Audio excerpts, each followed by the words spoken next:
Es un periodista que es de los pocos periodistas en México que sabe hacer muy bien su trabajo de investigación. Y además, a mí me cae muy bien y lo respeto porque es de estos periodistas que se ha dejado muchos pelos en la gatera, ¿no? Que nos han pasado muchísimas cosas, que nos hemos caído, lo mismo que Paco Cruz. Me refiero al maestro Ricardo Sevilla, al que le doy la bienvenida. Don Ricardo Sevilla, ¿cómo está usted, querido amigo? Muchísimas gracias por la diferente presentación, querido Jaime. Pues el cariño, la admiración y el respeto es mutuo. Y pues aquí estamos escuchando estas reflexiones del presidente Andrés Manuel López Obrador sobre el periodismo, o sobre eso que se llama tan ambiguamente periodismo, y acierta muy bien cuando está hablando de los dueños que tienen muchísimo dinero. Inmediatamente pensé, para hablar de uno de los medios de comunicación que mejor conozco en el último tiempo, pues de Excelsior, pensé en el dueño Olegario Vázquez Raña y su hijo Olegario Vázquez Aldir.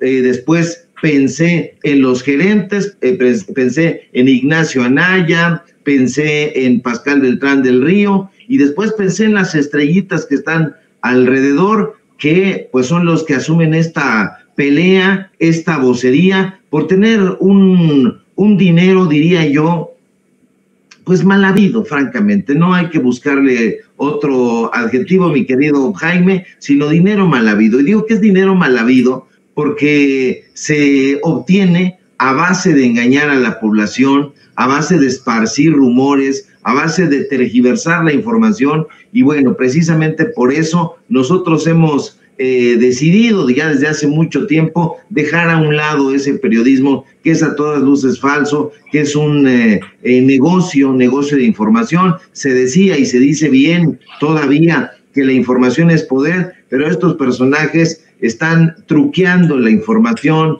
están dándole ahí una shineadita, como se dice en la jerga periodística, y continúan en esa labor, diría yo, anquilosada, de tratar de lavarle la cara a estos personajes que nunca salen a cuadro y que sin embargo son los grandes titiriteros. Y aquí estamos muy dispuestos a platicar, querido Jaime. Fíjate que lo que me llama mucho la atención, Ricardo, es porque yo decía que los grandes medios de comunicación, y por grandes medios de comunicación me refiero a los que tienen alcance nacional o se son de grandes tiradas, tienen este poder realmente de pues andar pastoreando a la opinión pública, ¿no? Pero de un tiempo acá, estos medios de comunicación han dejado de tener esa ascendencia, esa autoridad sobre la opinión pública de las mayorías, ¿no? Es fascinante cómo ahora la opinión pública de las mayorías depende de medios de comunicación pequeños, como sin censura. De hoy, por ejemplo, las voces de Ricardo Sevilla, de Paco Cruz, de Vicente Serrano, pues tienen una autoridad mucho más interesante sobre estas mayorías. ¿Qué es lo que ha pasado? ¿Qué es lo que ha pasado con estos grandes medios de comunicación? ¿Por qué la gente ya no les cree? ¿Por qué crees que ha pasado este fenómeno tan interesante en México?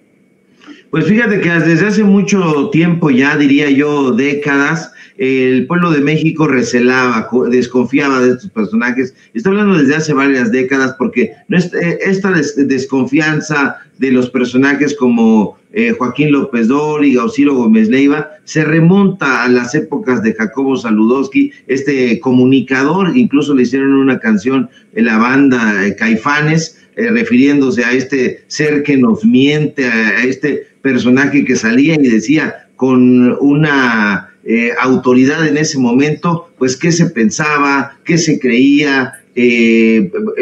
Pues evidentemente seguía una agenda, la agenda de Televisa, y bueno, pues desde ahí se recelaba, pero no había desafortunadamente contrapesos, aunque sí existían desde luego medios de comunicación. Eran medios de comunicación marginales que se distribuían prácticamente de mano en mano. Había una resistencia informativa y bueno, pues todos estos lugares estaban de alguna manera vedados a la mayoría y no se podía acceder como hoy ya se puede hacer. Entonces, este fenómeno es como una reacción histórica desde mi punto de vista de un hartazgo de parte de la población que decía, ¿por qué tengo que ver y padecer a estos personajes desde hace tanto tiempo con estas mentiras, con estas estulticias, y ahora agregarle a eso que han sido exhibidos, que han sido evidenciados en toda su estulticia, en toda su sevicia, en los contratos que tienen, en los cochupos que reciben, en las agendas que defienden? Pues ha sido una parte muy refrescante de parte de la gente que ya quería un espacio como este, como el de Sin Censura,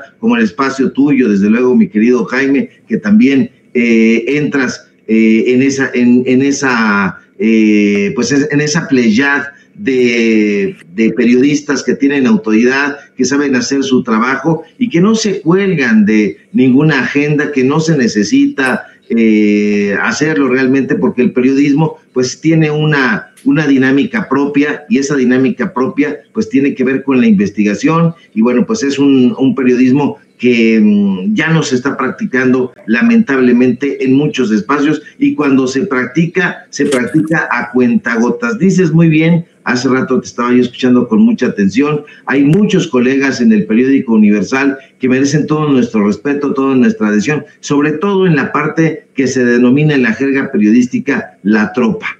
También en Excelsior hay muchos periodistas muy valiosos, que incluso vienen de las épocas en que ese diario era una cooperativa, entonces han logrado sortear eso, pero no los vemos en pantalla. Todos estos engendros que salen a pantalla pues han sido reciclados por los dueños, porque saben perfectamente que su voz tiene un precio, y ellos les ponen como moneditas en la espalda y dicen, hay que decir eso, y lo dicen perfectamente. Y no es un rumor, mi querido Jaime, tú sabes perfectamente que yo hablo, digamos, a lo mejor sin tapujos, pero con cosas que yo conozco de primera mano, y eso sucedía. Hablaba en su momento Carlo Pini, o hablaba Ignacio Anaya, o alguno de los representantes de estos personajes, saltándose incluso al propio Pascal Beltrán del Río, al gran Gerardo Galarza, que también tuvo que padecer eso. Y bueno, pues